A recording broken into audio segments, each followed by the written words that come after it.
Welcome to Start Local, where we talk with business owners, leaders of nonprofits, and other members of our community focused on doing business in and around Chester County, Pennsylvania. Each episode will provide insight into the local business scene and tell you about opportunities to connect with and support businesses and nonprofits in your local area. The Southern Chester County Chamber of Commerce promotes trade, commerce, industry, and sustainable economic development while supporting a diverse and growing marketplace.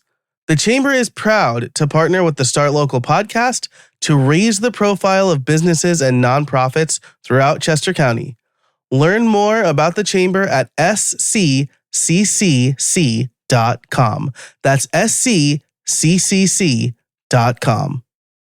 Hey, I'm Liam Dempsey, and I am delighted to be in the recording studio today with Joe Casabona. Joe, this is a rare treat for me and for our listeners. So happy you're here today. How are you, Joe? I am psyched to be here. I'm usually not on the recording, so I'm really excited. I'm doing very well. We're coming up on the first half of the school year, and so looking forward to a little time off with the family. That's fantastic. Yeah. You do a ton behind the scenes. Nobody gets to see that or give you credit for it. Eric and I take all the glory. So, but hey, folks, guess what? Yeah. You're kind to serve so well behind the scenes. We really do appreciate it, folks. As you might have heard already at the start of this show, we are hosting another Start Local networking event. We're going to gather together on Wednesday, January 22nd.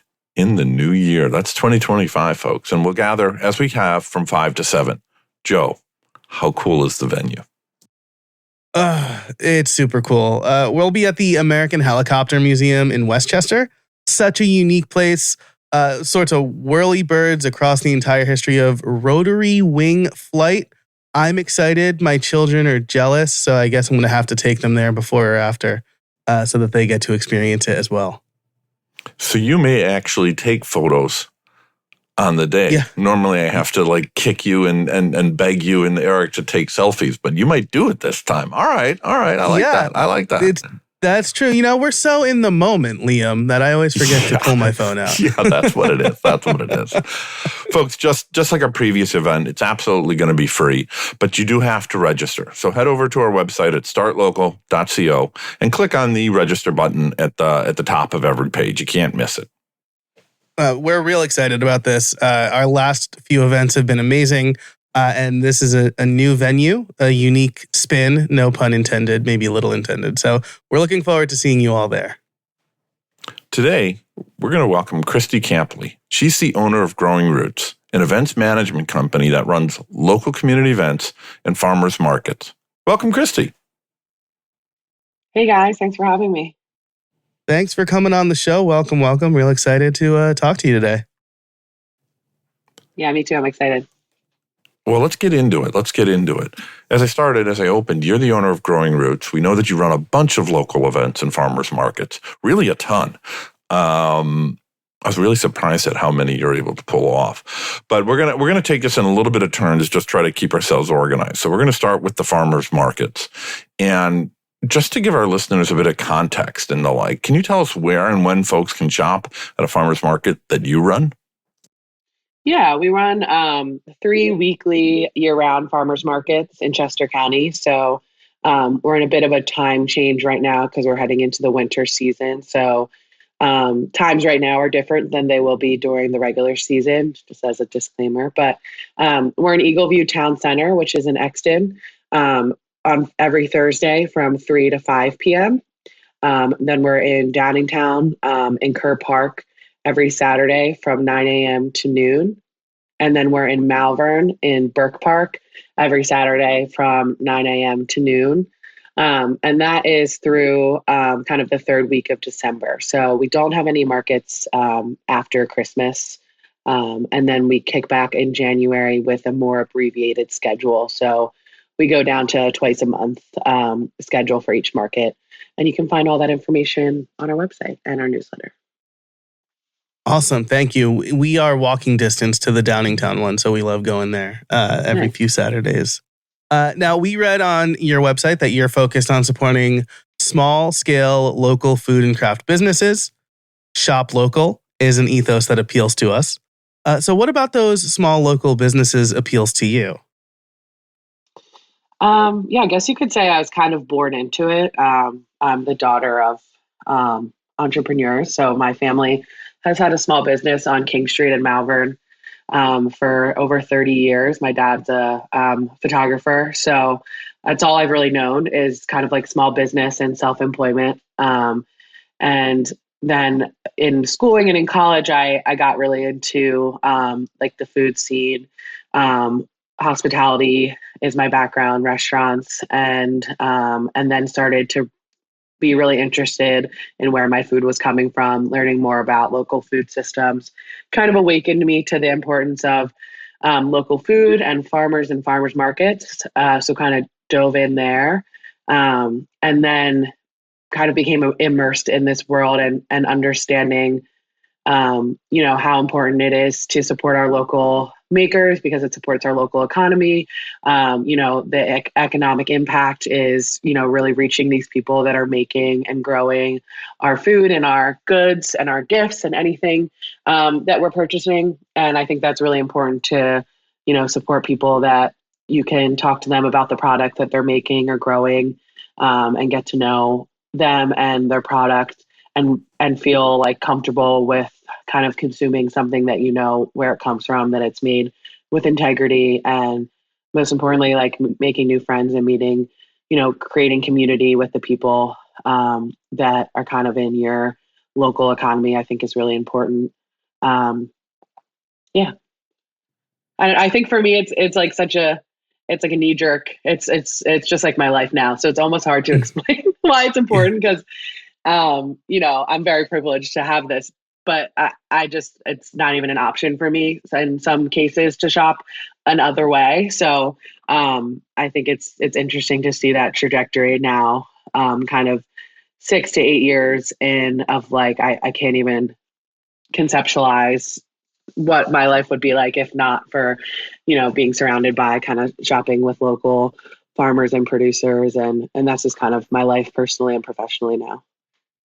Yeah, I respect that. I think through this show, I've come to be very interested in much more about local. And to your point, not just buying locally, but talking to the producers and talking to the growers and finding out the backstory of why this over that. And asking them about their skills that I don't have. But I want to keep on the farmers markets a little bit because jokingly, I'm a little disappointed at how much your farmers markets cost me because you are so good at curating the vendors that I go out, I just need this one thing. And I come home with like $150 more of other things that I didn't know I need until I got there. So, but it does make me think, how do you decide how to craft a market? How do you decide how many vegetable growers, how many meat producers, how many artisan people, all the different crafts that come in? How does that work? How do you do that? How do you orchestrate that in a way that will work for whatever community where that market sits? So how I curate the markets was kind of pre-existing before I came on board. Just as far as the structure, when you asked like how many vegetable growers, et cetera, like how many of each category vendors, that was almost predetermined by the founder of Growing Roots I took over a few years ago. So we found typically that give or take like 3 vegetable growers, 1 to 2 meat farmers, depending on their offerings, 1 to 2 dairy farmers. Usually we have like a sheep, a goat, and or a cow. And then 1 or 2 kind of what we call anchor bakery. So bakery that does like sourdough bread as well as pastries, kind of the full gamut. And then other kind of sweet treat bakers peppered in. We have some gluten-free, vegan bakers. We have some bakers that are focused more on like cookies and cakes, and others that are focused on different. And then from there, we kind of fill out the food makers. So obviously, we try not to have too many people all selling the same thing. So we try to limit, like hot sauces is a popular vendor, usually like 1 apiary or honey maker. And it really, the farmers markets are kind of an ongoing process of recruiting and onboarding new vendors. But we try as best as we can to keep similar producers. Maybe we put them on opposite weeks.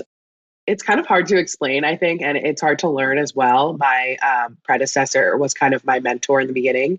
So she helped me to kind of understand the politics of farmers markets, if you will, and how it's best to balance a market. And then you kind of just learn as you go, like learning how certain producers are supported by the market or maybe aren't as good of a fit, and how many, basically the market can bear. So like how many different producers can be supported by the market, because we really just learn our market. You learn the trends and the consumers at the market, and then kind of start to understand that. So it's definitely a learning process. But I was lucky to have a mentor, and I do kind of surround myself, or kind of, I guess, involve myself in the farmers market world. There's resources out there, both on local and regional levels, to connect with other market managers and folks who do like consulting and education in farmers markets. So I've learned a lot there as well.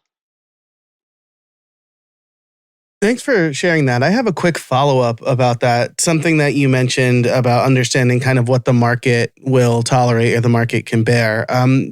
How do you measure kind of maybe the popularity or the demand for specific vendors? Have you found that one of our favorites is like the Lancaster, like chocolate milk people? So like, how do you determine how well a vendor does and if they're going to decide to come back or if you're going to decide to have them back? Yeah. So a little bit of it is, I joke like all fives, not actually going all fives, but we try to have a close like connection with all of our vendors. So it's just casual conversation with them during the market or at the end of the market. As we're doing kind of our closing up, we will gauge their interest in the market or how well they're doing. This is kind of a learning process as far as like the question that you asked, how we're really understanding how they're doing. It's something that we've slowly made strides to over the years. And then this is the first year that we've really encouraged income reporting. So we encourage the vendors to report their income, which can be a tricky, kind of touchy subject. And we do ensure them that it is confidential. It really is for us to have an understanding of the market. Because something that's really interesting about farmers markets, and a little bit maddening even for me, is that you could have two vendors that have a completely different market at the same market.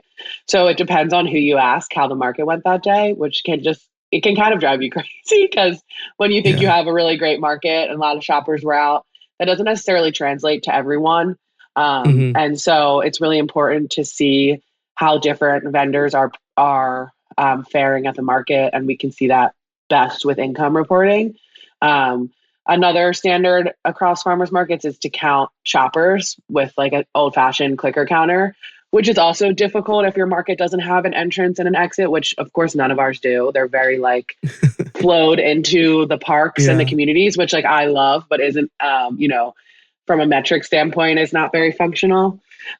So income reporting, I would say, is the best way to do it. But of course, then we're at the liberty of the vendors choosing to report that income, which right now I would say we're about like 80%, which is like awesome. So we've really been doing a big push for that this year. We've explained to the vendors why it's important for us to see that data for ourselves, but also to be able to show the economic impact of farmers markets. You'll always hear me talk about like other markets, because I've been lucky enough to connect with other markets across the country at a national conference that I go to every year. And some of these markets are very big and have been in business for a long time and are larger nonprofits or organizations. So they have like a lot of resources, and they have that number of like how much money went through the market every year. Like they have all that. They have like a lot more, a bigger team, a lot of infrastructure. So like when I hear those numbers, first, I'm jealous that they can even like come up with that number, because we've never really been able to till now. But just to hear the economic impact of the farmers market in a community, I think is really powerful for getting support from our municipalities, from potential sponsors and donors, and other, funding opportunities that can make the market grow. So that's kind of how we've presented that to the vendors. Is it's important for us to know how the markets are doing and how you're doing. because, sometimes you have a vendor at the end of the season say, hey, I'm not coming back. And they tell you their sales and you had no idea that their sales were that low. And had you known that, we as the market manager, while it's their individual business, we could potentially step in and say, hey, I think I have an idea to help your display look better. Or, hey, I noticed that you're sitting down on your phone during the market. I think it would help if you were engaging with shoppers. Like we could help with tips and tricks to make their, give them a better shot at higher sales. And if we don't know that, then it's kind of too late. Gotcha.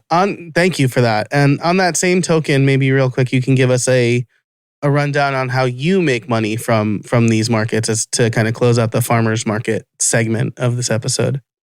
Yeah, so we get paid a vendor fee from each of the vendors, and that helps cover all the coordination we do behind the scenes, which I can or cannot get into right now if you want. But essentially, just to keep it simple, they pay us a fee from the vendors, and we are just now starting to fundraise sponsorship. So that's a newer income stream for us, which is a very small blip right now, but we're hoping to grow that to offset some of the costs so we can keep that cost low for the farmers and producers. Let's switch to events. And let's start with your biggest event, Good Food Fest. I attended that for the first time this year, and that's up in Kimberton at the fairgrounds up there. And I was just blown away how big an event it is. And beyond that, it was how friendly the vendors were, how happy people seemed to be there, and frankly, how well run it was. It was clean, it was organized, it was very wide aisles to go through, but not so wide that it felt like it was in an oversized convention hall or something like that. So congrats on running such a fantastic event. I had a blast. Again, you cost me a lot of money, but I wasn't happy to spend it. How did Good Food Fest come about, and what's its history? Yeah, so first of all, thank you for your kind words and coming out to support. Good Food Fest came about a little bit before my time, so before I took over the business in 2021. Actually, Good Food Fest was founded in 2019. And I don't like to compare it, but it came a little bit out of an event that was previously held in Philly that was a similar concept, but more of like a convention hall type festival to connect Philly to food and farmers. And that kind of went under, and the founder of Growing Roots, Lisa O'Neill, and the owner of Kimberton Whole Foods, Terry Brett, kind of came together and said, let's make this local event celebrating local food right here in Chester County. And of course, it made sense with Kimberton Whole Foods as our premier sponsor to house it in Kimberton. We've also found out that that's probably the best and only venue in Chester County that really fits the event. So it's obviously apt that it's near their headquarters. So it was founded and started in 2019 was the inaugural event. So that was before my time. And it was similar to what you see now, a little bit smaller, one vendor tent instead of two, little changes like that. And then COVID hit. So it was actually on hiatus for 2020 and 2021. And then by the time the second annual, if you could call it, event happened in 2022, I had taken over the business. So that was my first run of Good Food Fest. That's the little history. Yeah, just a little shout out to Terry Brett and Kimberton Whole Foods. The Brett family and the grocery store, the Whole Foods, do a ton of good work in our community, and they support a lot of different farm-to-table regenerative farming programs and initiatives. So we're big fans of them on this show, and it was great to see their logo everywhere on everything, because they were clearly absolutely putting their money where their mouth is, and that's just so great to see.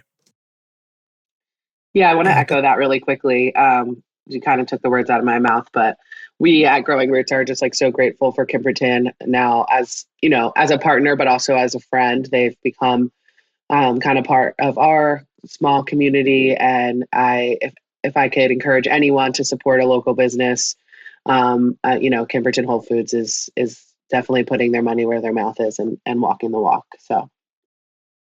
Yeah, love to hear that. And it's no small feat, right? You shared in an earlier conversation that like 4,500 people attend Good Food Fest. And given the history you just shared, that's That sounds surprising. Are you surprised by the size of the event? And what are your plans for next year? Yeah, so I would say not surprised, just because that was, that's a goal. I have very, I guess high goals, but Yeah. it's been a slow build from that. So I think around like 3,000 the first year, and then up to like 3,500, 3,700. Been slowly building towards like 5,000 has been my goal. And so my mom jokes, there's no way you can fit 5,000 people in there, but I think we could. So yeah, not surprised at 4,500, definitely aiming for that number or higher. And then goals for the future are to continue to improve the infrastructure of the event so we can accommodate more people safely and comfortably. So yeah, goals are to really hit that 5,000 or 5,000 person mark, and then to start pulling, attracting people from further and further out. So from Philly, from Lancaster, from Reading, which we do a little bit of, but to expand our reach, I guess you could say. One of the things I noticed while I was at the Good Food Fest was the breadth of local vendors. Not everybody was in Kimberton or from Kimberton, but they were all from the region, and some were a little further away, but it was a county or two away and so they were kind of from all over, and they brought a lot of different types of foods and crafts and things. There was a real range. It really did feel like a market and not limited. And that just makes me wonder, if you're able to put on an event that has 4,500 people and is fun and enjoyable, you must have vendors wanting to come to you that you can't accommodate because there's not enough space. To what your mother said, there's no way you're getting 5,000 people in there or whatever. And I'm not saying mom's right, but, generally we have to defer to our mothers, right? So anyway, the question, Christy, is how do you decide who gets to come? How do you vet that? How do you organize that? And you've touched on a little bit with farmers market, but this is well beyond the scope of a farmers market. How do you manage all of that? What does that look like? Yeah, so we use a classic kind of juried application process, which you'll see for many events like this, craft shows, art shows. So we use a juried application process for Good Food Fest, as well as most of our other large scale events like Craft and Mercantile and our fall festivals. And so what that means is that there's a period where the applications are open, people apply, there's a deadline for them to close. The jury of, qualified jurors comes together, and we sit for a day or two, and we go through the applications, and we choose who will be accepted and who will not, and then we send out those decisions, and vendors have to then engage by signing contracts and paying fees and stuff like that. So the jury process specifically for this event, we highly prioritize local farmers and agricultural producers. So farmers of all kinds get, kind of, that's the highest priority. And then it goes down from there. If you're making hot sauce with local ingredients, I'll shout out a local vendor like Sundry Mornings and Vesta Kitchen. They make value added products, and they use almost exclusively local farmed ingredients. They're kind of the next next priority after that. And then it kind of goes there. So we actually asked them on their application to give us a percentage from 0 to 100 of how many or how much local ingredients are used in their products. So it's like 0 to 25, 25 to 50, so on and so forth. And that's really what we use to determine who will be accepted to the event. So farmers and agricultural producers are kind of the top priority. And then, crafters and non-food products are there at the bottom. While we do think those things, kitchen and garden type non-food items are important for this event to make it a really well-rounded event, you'll see there's less of them and more of kind of the farmers and food producers. Hopefully that answered the question. Yeah, definitely. And so this is, Liam and I both have experience running large scale conferences, which is not the same as a thrice weekly farmers market or an event as big as yours. So what did you do before growing roots? And maybe you could tell us a little bit about how that experience informed how you approach growing roots as well. Yeah, so my background was very conveniently in food and beverage and hospitality. So I went to college for business administration and hospitality and tourism management, kind of double major. And I was at the College of Charleston in South Carolina. Anyone that knows Charleston knows it's a huge food city. So I really fell in love with food. And when I was there, local food was having a huge moment in Charleston. I think it was really at the forefront of the food and beverage industry, and that's really what awakened me to it. So I kind of had this love and passion for food just growing up in an Italian family already. I my brother and I had this like pipe dream as young kids to have our own restaurant, and then as I got older and kind of found my interest in the hospitality industry, it became like realer and realer. So I actually went to college and kind of followed a path to one day open my own restaurant. And I said, I'm gonna manage restaurants. I'm gonna work in restaurants. I'm gonna see like if this is for me before I decide to do it. Um, and I did love it. But anyone that works in the restaurant industry knows that it's tough. It definitely can kind of like chew you up and spit you out, for lack of a better term. And it was really COVID that made kind of forced a shift for me.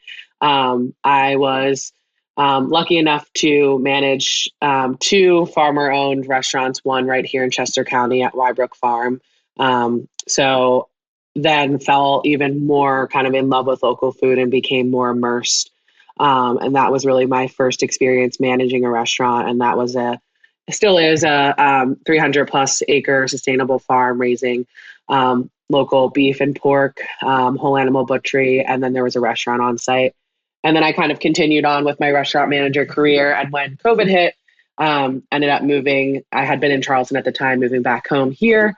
When this opportunity to take over Growing Roots emerged, the founder was getting ready to retire and move to Charleston of all places. So we were doing a little bit of a swap. It's this very serendipitous moment. Yeah. I've told this story so many times that I just always feel cringe when I'm telling it because I feel like so many people have heard it, but this is some comic relief there. Anyway, she came to me. She knew my history in food. She has known my family for a very long time from Malvern, and she wanted to hand off her business, kind of her baby, to someone that was equally as passionate about it and who she felt could kind of handle the job. And there's only a few people as crazy as Lisa and myself, I think, to do this job. So sorry, long-winded answer. Basically, my background and career very much informed my ability to run the business today. I had been managing restaurants, 4 different restaurants, and therefore managing other people's businesses for a very long time. So the business side of things was relatively easy for me to take on. I was already really immersed in local food and food in general, so that part came pretty naturally.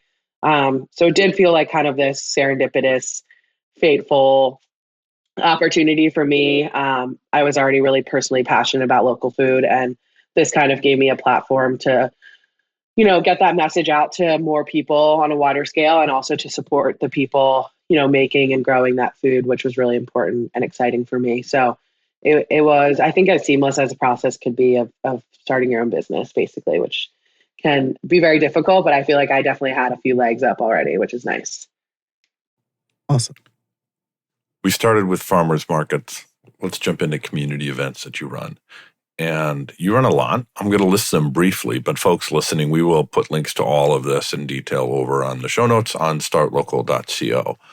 But for those following along at home, Christy runs Craft and Mercantile. She runs Malvern's Spring on King, the Downingtown Fall Fest, Malvern's Christmas on King, Radnor Fall Fest in Delaware County, and I expect probably there's more that I left off the list. And of course, you run Good Food Fest. So that is a lot of event production. And as Joe shared, we've done a little bit of event production professionally over the years, but not that and not at that volume. How do you manage all that? What does your systems look like? What tools do you work? How do you do all that? It's definitely a learning process. Tools, we don't have any crazy software, anything like that, which I probably should. A lot of spreadsheets. We just recently started using Slack, which has been really helpful as the team is growing. I have a really great family and a really great support system, which helps a lot. And I also have a really great team of people who I've been lucky enough to just kind of discover, like they've come to me and said, I'm really passionate and interested in what you do. Like, how can I be a part of this? Which I think I'll never get over how cool and just like amazing that is, because you're, connecting and working with people who like choose to kind of be involved, which brings a lot of passion to the game. And we've kind of created this amazing team of women that help run all different kind of facets of the event, whether it be in a super part-time capacity, because most of them have their own amazing, crazy lives, or in a more full-time capacity, and that is growing. So I think it's a little bit of craziness, a little bit of passion, and definitely a lot of a great team that kind of all come together to make this happen. And I think just maybe being born into like small business, self-employment, seeing kind of what that takes to run. I had a model from my parents of, it's definitely hard work. It's definitely very little time away from work, not a great work-life balance, but it is really rewarding. And my, my goal is to just continue to grow it and to make it a little bit more sustainable for my life, and have it continue to succeed. Yeah, that's so. I mean, I can tell you, we went to Downingtown Fall Fest for the first time this year, and it's huge. And sorry, my New York accent just came out there a little bit. I was just thinking that myself. Yeah. It's huge. Hey, Maron is huge, but running so many farmers markets, community events like this, coordinating with a ton of people. I imagine there's a lot of weekend work and last minute fix this and get over there. You mentioned work-life balance a little bit, but how does that affect the way you work, and how does that have an impact on your life in general? Yeah, luckily, as far as weekend work goes, since I was working I've worked in the restaurant business for so long. And again, I know I keep referencing like my family and my parents, but my dad was a wedding photographer my whole life. So working on weekends, like I feel like I was a little desensitized to that from the beginning. So thankfully I did the weekend work for a very long time. I did the night work. So this is actually a little bit better because it's like less weekend work than I'm used to. It's not every single Saturday night. It's, Saturday mornings, which is a nice time to be out. And then the occasional events, obviously you're kind of losing a whole weekend on the weekend of a large event. I would say like work-life balance is one of my biggest struggles in my work and in my life, hilariously. And so it does definitely affect, life, and it makes it very, you do feel a little bit cornered to like on these certain weekends throughout the year, like nothing else can happen. And that's not a great feeling that I don't want to feel forever. So, I would say that I do struggle with it. I try to be very open about, like, I talk a lot about mental health. I talk a lot about how I've definitely trying to undo this narrative of like work, your value is in your work and your productivity. That's something that I felt from a young age in my 20s, that like working really hard was like, you had to make your whole personality about working really hard. And now as I'm in my 30s, I'm realizing that's not really the life that I want to live. So trying to shift out of that mindset or narrative that you create for yourself is hard.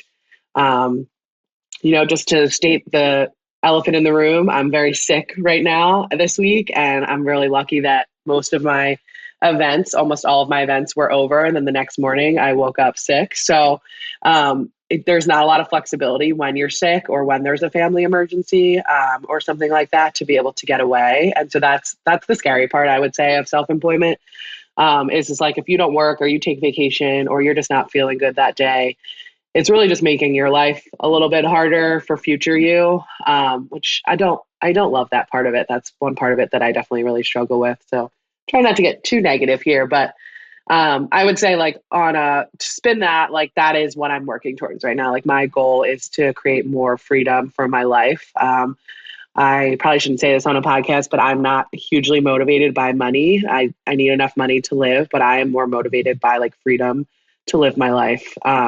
So I would rather pay a little bit more money to have, to staff or to a team so that I can have more freedom for my life. So it's those are my personal goals, I guess, in that work-life balance realm. Yeah, I think you should say that on a podcast.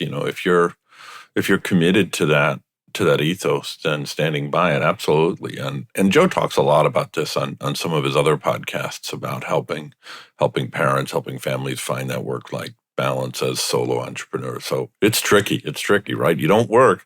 Nobody calls you up and tells you to come in, but nobody sends you a paycheck for the day either. So it's yeah, I get it. I'm gonna keep you on a tricky question here, although maybe less tricky than what we were just talking about. Who are some of your favorite farmers and producers right now? Whose food are you really loving right now? In my own best interest, I cannot name favorites, but I will highlight. I like to highlight new producers that I'm excited about that have come on the scene. And if she's ever listening to this, I have told a lot of people like one of my favorite and kind of new exciting producers right now is Soulmate's Korean Kitchen. She's out of Lancaster actually, and she's been a newer producer to all of our markets as well as Good Food Fest. She makes kimchi, Korean donuts, and then she's kind of branching out into a couple other Korean specialties. She's just been a great producer to work with. She's been really well received at the markets, which is cool and fun to watch. We love that, obviously. And her food is really great. And to top it all off, she sources her ingredients as best as possible from her neighbors at the farmers market. So making kimchi with her local Napa cabbage when she can get it. And then she makes like a kimchi fried rice sometimes, which is kind of like a grab and go type situation, which is great to have at home when you don't feel like cooking. And so she tries to get all the veggies for that as locally as possible too. So I just think it's a really cool and unique concept, very authentic, and been very well received by shoppers, which is awesome. When I was at the Thanksgiving market in Eagle View, I saw Soulmates there, and their table was very busy. And by the time I got to that corner, I said, I'm already carrying more bags than I want. I am deliberately not going over there because they look like they're doing some really amazing stuff. So I'm definitely going to have to go back and check them out. Thanks for flagging them up. Yeah, of course. So you help many local folks like our listeners find fresh, locally grown and raised food and produce. Do you like to farm or grow vegetables? Do you have your own garden? I love this question. I was like so happy when I saw it because the answer is no. And I always say my famous line is I leave that to the experts. So Nice. no, I do not have a green thumb. I have no I know this sounds terrible, but no interest in farming. The work that these people do is so hard and backbreaking. And I think it's best left to the experts because they're growing and raising such incredible food. While I do love to cook, I've never had a garden. When I lived with my parents, my mom does have a garden. And mostly it just was like, okay, we have all these tomatoes. Now, how are we going to buy tomatoes from our friends at the farmer's market? So that makes me kind of sad. So I don't want to grow my own food because I want to be able to buy it from my friends. So the answer is no. As an Italian myself, I know that you can never have too many tomatoes. You got to make your own sauce and all that. That's true. That's true. Christy, you support our local community in a lot of different ways. You're supporting the local farmers and growers and producers. You're the local craftspeople by giving them venues to sell their wares. You're supporting the local economy by enabling folks like me and Joe to come on out and bring our families and enjoy things that we would otherwise not have. So you're doing a lot for our local community. We've talked a lot about Good Food Fest and what an amazing experience that is for almost 5,000, soon to be 5,000 people. How can the local community support Growing Roots? Yeah, that's a really great question. I appreciate you asking. Number one answer is to come out to our markets. Of course, the events, I will say, like the events definitely, because they're once a year or whatever, they're larger.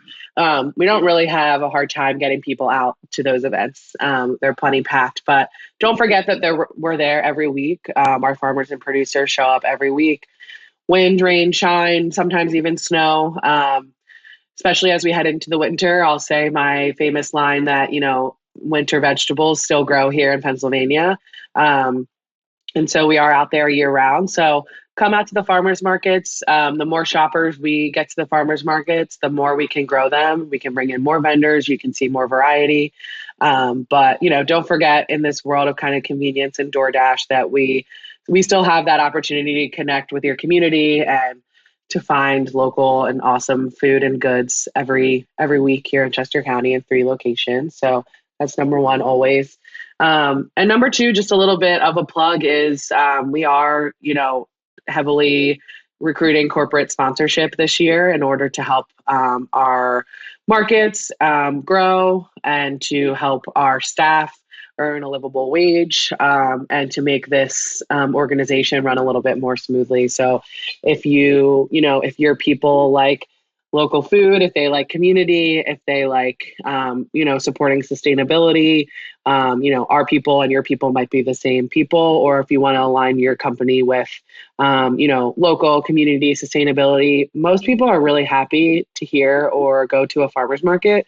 I'm very lucky in my line of work that there's usually not much negativity that comes along with the word farmer's market. So it's a really positive, happy place to be and to align your business with, and it will help support our markets to have a bigger marketing budget, our staff to have better wages, and ultimately, to be able to create down the line some nutrition programs, some food access programs, and maybe even like a mini grant program for our farmers. So that's where that money will go. And we're always happy to kind of go into more detail about that. So yeah, that would be number 2. Awesome. Well, as a former heavy DoorDasher who recently deleted his DoorDash account, I'd much rather the extra money I'm paying, and look at your fees, my friends. I'd rather that money go to local businesses and farmers and the farmers market. So +1 on that. So as we kind of begin to wrap up here, I do want to ask, are you hiring? Are you actively seeking volunteers? Are there other ways people can get involved? Yeah, so always reach out. When somebody reaches out to me and asks if I'm hiring, the answer is never no. It's always like, let's see how we can find a place for you to fit in. So we're kind of always hiring because we always need hands for events. And then when people come in that very part-time event help capacity, many of them have grown with the company and taken on a larger role. And I think that's a really great way to see if it's a good fit for both of us. So we're always hiring event help. That obviously is more kind of in the May to November range, but please reach out to us if you're interested in getting involved, and we'll figure out a way to see how, we can work together. Christy, you've talked a lot about the different places where you're organizing events, and the farmers markets are kind of in various locations around the county. You must know a lot of local businesses and nonprofits, and you're doing a lot of work to raise the profile of various growers and businesses and the like. Can you name one business or one local nonprofit that more folks should know about? Yeah, we already gave a shout out to Kimberton Whole Foods, so that would be one. But I would say the Chester County Food Bank, although I think many people know that as a household name. I'm a huge proponent of this organization. I don't know if many people know that they actually grow and raise a lot of the food that they're distributing, as well as purchase from local farmers and producers. And that's why we're so aligned and have such an incredible partnership. I'm very grateful and proud to call them not only a partner of Growing Roots, but a very good friend. And if there's one place I would say to either get involved by volunteering or to give this holiday season, it's to the Chester County Food Bank. It's an incredible organization, and we're very, very lucky to have them here in Chester County, not only supporting our neighbors in need, but also our local farmers. Awesome. Thank you so much for mentioning that. I want to give a quick shout out to Andy Yount. She was on the show, and she's been super supportive of us. And it's always great to hear a shout out for the food bank. So thank you for that. Yeah, of course. All right. Well, Christy Campli, owner of Growing Roots, where can listeners connect with you and learn more about all the events you're organizing? Yeah, our website is www.growingrootspartners.com. And then we have a bunch of social media, but if you want to start at our Instagram, Growing Roots Farmers Markets, it's quite a mouthful, but there's kind of a link to Craft and Mercantile and Good Food Fest there, and you can kind of connect with us at Growing Roots kind of at the start there. Awesome. Thanks so much. Well, Christy, thanks so much for coming on the show and sharing about everything that you're doing. Yeah, thanks so much for having me. Christy, thanks so much for your time today, especially in light of the fact you're not feeling great. Really enjoyed our time together, learned a ton from you. Thanks so much for being here. Yeah, thanks so much for having me. I had a really great time. And of course, thank you for listening. Thanks so much for supporting local businesses in this show. You can find everything we talked about over at startlocal.co. Of course, don't forget to register for our event on January 22nd. And thanks so much for listening.